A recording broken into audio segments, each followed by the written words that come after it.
Labarin Sauna babi na ɗaya. Sauna ya kalli kawun shi ya kece dariya yana cewa, wani ne za a ce in hau doki? In yi zafi a ranar hawan sallah? Ba dai ni ba. So na taɓa ƙoƙarin hawa wani abu a rayuwata. Wannan ko keke ne, shi ma ba mu ƙare da shi lafiya ba domin faɗuwa na yi. Alhaji Isa da Lange ya kalli Sauna cikin fushi yana ce masa, tuni na riga na gaya maka dalilin da ya sa za ka yi hawan sallah. Baƙon da za mu yi wato Alhaji Abubakar mutum ne mai sha'awar hawa dawaki. Kuma ya ce mana a nan garin zai yi sallah. Yanzu haka yana da dawakin da yake kiwon su a can birnin Jos. Kafin ya zo a da saƙon cewa in nema masa dokin da zai hau. Yana kuma son ya hawan tare da mu. Don haka Sauna ba na son wasu noƙe-noƙe. Ka aikata kawai abin da na ce maka. To amma wani irin doki zan hau? Idan ta ni ne, gwamna abin nan hau jakin Ali Tela ina ganin zai fi min lafiya, in ji Sauna. Kada ka damu, zan samu maka dokin da ya fi dacewa da kai, kuma ka fita ka bani waje saboda ba na son wasu dogayen tambayoyi. Kada kuma ka nemi kai min musu saboda ni ba na son musu. Sauna ya fita zaure ƙofar gida. Ya ci karo da abbansa Audu. Shi kuma yana shigowa. Audu, ka je ka yana son hau doki ranar sallah?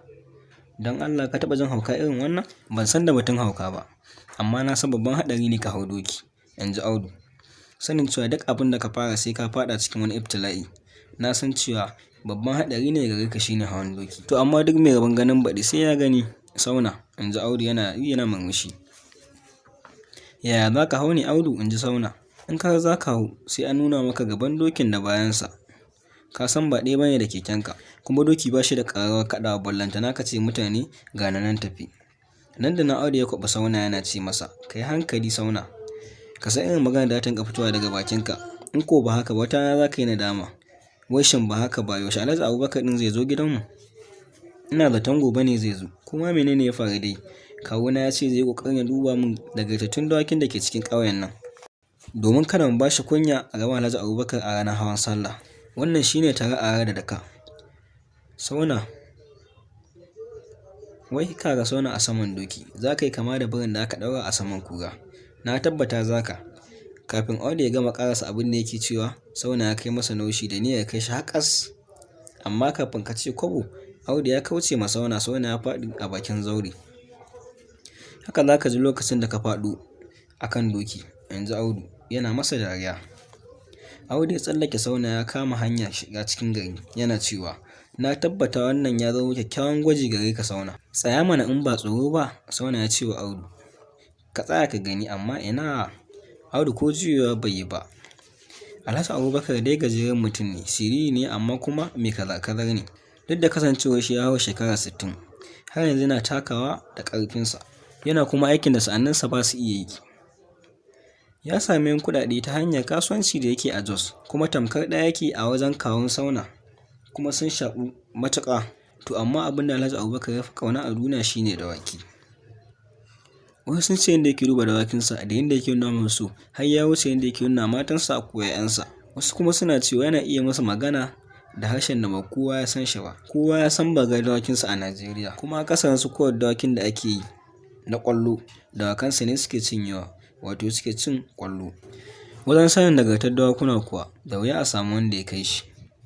In ya yi wa doki gani ɗaya yana iya gane halinsa, wato nagartaccen doki ne ko ruwan doki, mai lafiya ne ko kuma mai faɗa ne, mai ƙoshin lafiya ne ko mara ƙoshin lafiya ne.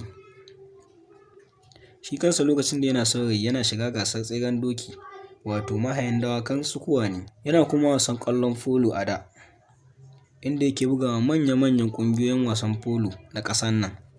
A taƙaice dai muna iya cewa Alhaji Abubakar mutum ne shi wanda ya san doki gabaki ɗaya. Wasu sukan yi masa laƙabi da sunan mai gani har hanji, kuma duk da ya kasance yana nuna kamar baya son sunan, amma idan aka kira sa yana yin farin ciki.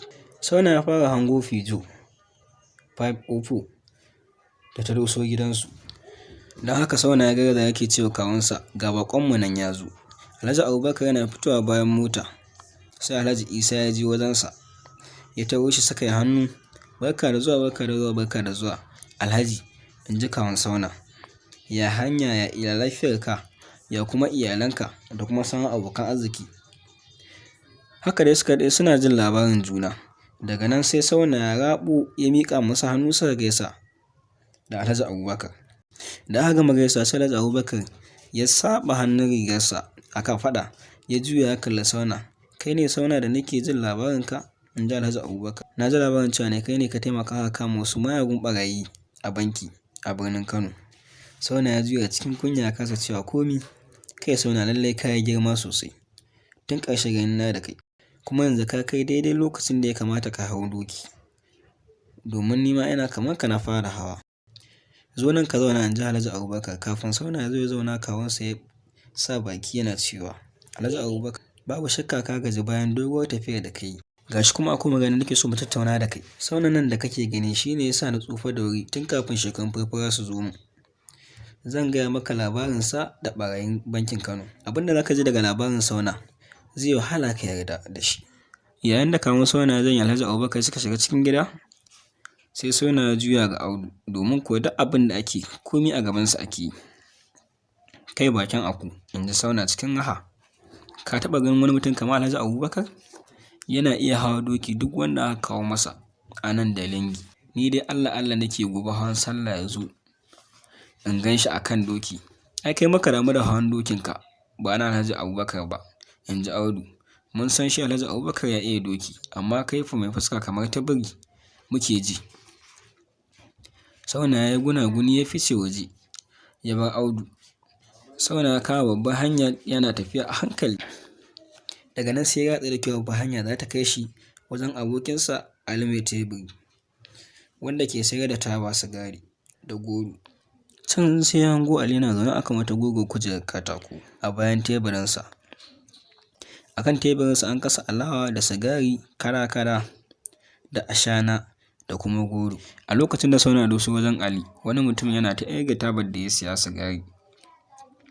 Sauna, in ji Ali, yana kwala masa kira. Zo mana abokina, ya harkokin ne, wani rikici ne aka shiga kuma yau? Barka dai Ali, in ji Sauna. Ba abin da ya faru yau ake batu ba. A rayuwata wannan shine karo na farko da aka ce mani in hau doki, kuma a ranar sallah. Ali ya cinye cikin mamaki janyo hannun Sauna. Lallai a ranar sallah akwai kallo. Sauna akan doki. Babu shakka wannan karan za ka ƙara ma kanka wani sabon matsayi. Duk da za mu yi iya bakin ƙoƙarinmu wajen kallon wasan sallah domin mu ƙara maka ƙwarin gwiwa. Ka yi hawan zafi fa da ni za a yi, in ji Sauna. Wani Sauna za ya hawan zafi da ni. Don Allah ka ji fa wannan zance Ali. Ali ya ɓarke da ya ce, lallai Sauna, wannan sallah ita ce wadda za ta fi kowacce wadda muka gani armashi. Da kai za a yi hawan zafi? To sai dai mun gani sannan mu yarda. Abin da ya faru shine bakon da muka wanda yake tamkar ɗa a wajen kawuna. Shahararren mahayin doki ne, kuma shi ne matsakan cewa dole sai mun yi hawan sallah tare da shi. Da na ce ni a bar ni akan keke na, sai kawuna ya juya mini baya. Da Ali ya gama da yake ya ɗago kai ya ce da Sauna, yau kuma ina in gama dokin da ya ɗauki gawurtacce Sauna. Ya kawun naka ya samu maka dokin da za ka hau? Ka san cewa ya kamata a ce a samu maka dokin da ya dace da kai, ba godiya mai ido ɗaya ko jaki ba. Ban sani ba har yanzu, in ji Sauna. Na san ya sawo wa Alhaji Abubakar wanda zai hau, ya kuma sawo ma kan shi ma wanda zai hau, kuma ya sawo ma Audu shi ma wanda zai hau. Amma ban tsammanin ni ya samo min gaskiya wanda ya dace da ni. Har yanzu sun dai yana ƙoƙarin nema a yau, kamar da yadda ka sani ba wasu dawaki bane masu yawa a wannan ƙauyen namu. Daɗin daɗawa kasancewa kuma yau ne jajiberin sallah duk an kame su. Baƙon da yake tsaye gefe guda tun lokacin da Sauna ya zo bai ci uffam ba, sai ya buɗe baki ya magana. Yanzu shekarunsa sun kusa kai 30, amma Sauna bai taɓa ganinsa ba. Ina jin zan iya baka dokin da za ka hau, ya ce ma Sauna cikin farin ciki da murmushi. Doki ne mai nagarta, mai shekara 7, kuma na san shi ne ya dace da kai. Kuma da wuya ka samu doki irinsa ko mai launin jikinsa, domin gunya ne. Ka san gunyan doki ko, wato mai launin ƙasa-ƙasa da ratsin rawaya ko baƙi a jelarsa da kuma ƙafafuwansa. Ba shakka, in ji wannan mutumin yana murmushi ce zai dace da kai. Ali ya ɗaga kai ya kalli Sauna. Ko da yake wannan mutumin ba mu san shi ba, amma ai ba laifi a ji a ga dokin da yake batu. Sauna ya ɗaga kai ya kalli wannan baƙo, wanda kusan shekarunsa ɗaya da Ali. Sauna ya miƙa masa hannu suka gaisa. Ko da yake ba mu taɓa saduwa ba, amma idan za ka bani dokin da ya dace da ni don hawan sallah, ba wuya mu zama abokai. Ban taɓa hawa doki ba, kuma masa wanda zai mai da ni wawa ko ya kunyata ni a gaban mutane. Dama yaya balle kuma wannan ta faru? Kada ka damu, in ji baƙo. Zan kawo maka shi mu haɗu a kasuwa gobe Allah kai mu da misalin ƙarfe 5 in ya so ka taho da kawunka ɗin. Na tabbata zai so abin da zai gani. Kuma lafiya za ka hau wannan doki a ranar sallah, ba za ka ji kunya ba ko kuma ka faɗa cikin wata wahala. Alhaji Abubakar zai alfahari da kai, ƙila ma ya baka wata babbar kyauta kafin ya tafi. Dokin da zan kawo maka shine fi dacewa da kai abokina Sauna. Sauna ya matuƙar godiya ga sabon abokinsa. Ya sa hannu a aljihu ya ɗebo wasu 'yan kwabbai ya ce da Ali, ba mu goro mu ɗan raba domin murna wannan al'amari. In Allah ya yarda gobe za ka ganni tare da kawuna. Amma yanzu ya kamata in koma gida, kila ana sa ana nema na. Zan kuma shaida masa abin da ya faru. Na tabbata zai yi murna domin kuwa ya damu da yadda ya samo mini dokin da zan hau. Sauna ya kama hanya ya doshi gida, hannunsa a aljihu yana fitarwa domin murna abin da ya faru. Shi kuma baƙo ya masa na alƙawarin doki. Ya juya baya ya tafi yana murmushi, buƙatarsa ta biya. Amma babu wanda ya san zuciyarsa sai Allah. To alhamdulillah an zai maka kawo muku ƙarshen wannan labari babi na 1. Sai ku danna subscribe, kana kuna alamar ƙarawa domin sanar da ku da mun ɗaura babi na 2 insha Allahu zuwa gobe.